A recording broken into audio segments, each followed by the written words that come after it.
Hey folks, welcome back to Bullets and Brass. This is a fishing update video. It's not part of the normal rotation. So if you're not into the fishing stuff, bug out, go, do something else, guys. Keep in mind we do have a video for shooting stuff, a caliber related video coming up on Tuesday. We're just updating some fishing stuff, like new stuff that I had bought and I was talking about, and now I've had some time to use it. How do I feel about it now? Let's start with the Zman MiniMax Chatterbait. I have very mixed opinions on this, and honestly, I wouldn't buy another one, but other people may feel differently. It dives deeper. The design has a smaller blade and a denser overall package, and I have the half-ounce one. And my problem is, you throw it out there, and for the first chunk of your retrieve, like the main operating area, right, where you're expecting to catch fish, I can't tell if it's vibrating. Doesn't matter what rod I throw it on, what line's involved. The vibration is subtle enough that I can't feel it. And I mean, maybe if you've got a $500 rod and super like Tatsu or something, but I mean, even on my rod with Sniper, that is a very sensitive rod.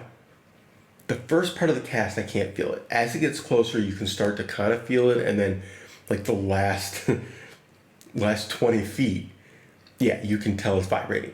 But the problem is, chatterbaits sometimes don't vibrate. You gotta give them a little jerk to get them to free up, or they get stuck on something and get some junk. You could waste a whole cast not realizing that, hey, I need to give a little tweak to clear it up, because you just can't feel it. Now, that said, it does stay deeper. So if your goal is to get down deeper with a chatterbait, there's something there, right? However, there are other chatterbaits that get deeper. I've got a couple on the way that I'm giving a try. We'll let you know. Honestly, the lack of feel to it is the biggest thing for me, and I'm not amused. If I wanted something with minimal vibration or no vibration that got nice and deep and was relatively weed resistant and snag resistant, I just use a jig. The next one is same company, different chatterbait. The Zman Crosseyez, complete polar opposite. It doesn't dive super deep. It chatters like there's nothing, no tomorrow. Like almost as good, as a jackhammer. You start cranking, it's vibrating, and you can feel it. I mean, a full length cast, you start cranking, it's there. So, not gonna complain about that at all. The weed guard was perfectly good. It's just two little sticks. If you don't want to spend the $15 on a jackhammer, or you want the weed guard for some reason, you're in a lot of fallen timber or something like that, I think the Crosseyez is really good. I think they got a good balance of features on that one. Now we're at the lines. And I'm going to do the Sufix Advanced Mono / Copolymer first. It is not a fluoro. It's not what we traditionally consider a monofilament.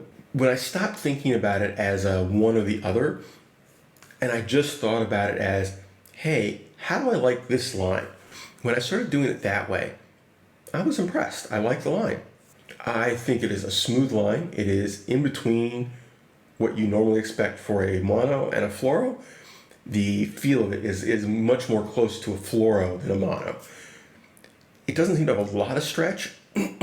I got distracted and was trying to cast under some tree branches. Somebody started talking to me just as I started casting, and I screwed up.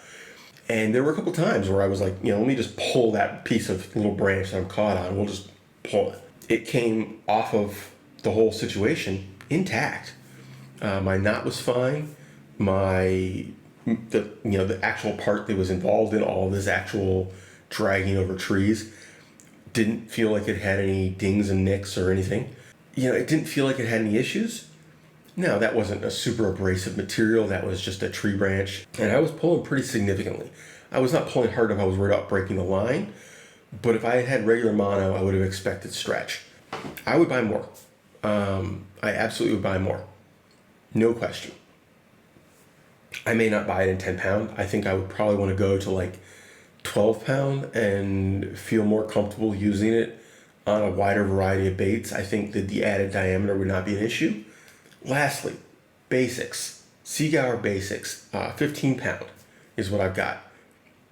I really like it. I have not found anything that I'm not happy with. I wouldn't compare it to other cheap fluoros. I would honestly compare it to expensive fluoros. I would ignore the price point when doing the comparison and say, how does this line compare to Sufix Advance, fluoro, not mono, to Sniper, to Assassin, to Invisex? I think it is such an improvement over something like Red Label that it makes more sense to compare it to premium lines and then go, do I need the small improvement of those premium lines, or am I okay at this point in the performance spectrum, and I can save half the money, that I can spend half as much or less and not be missing out on anything? Because, for example, if you're using it on a crankbait rod, jerkbait rod, spinbait rod, chatterbait, why do you need the extra sensitivity or beautiful slickness of Sniper? I don't understand why you would need that. I think that these are all common things.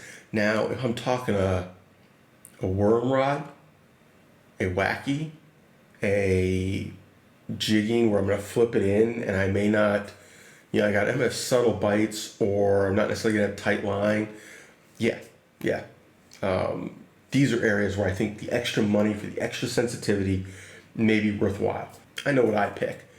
But on the other hand, on techniques where the extra sensitivity is completely irrelevant, a good, strong, reliable line with good knot strength and a smoothness to it that doesn't create problems, I'll save my money on that all day long. I'll kind of just keep these updated. I have 2 different new chatterbait style baits, bladed jigs coming in, and a couple new plastics, hooks, and weights.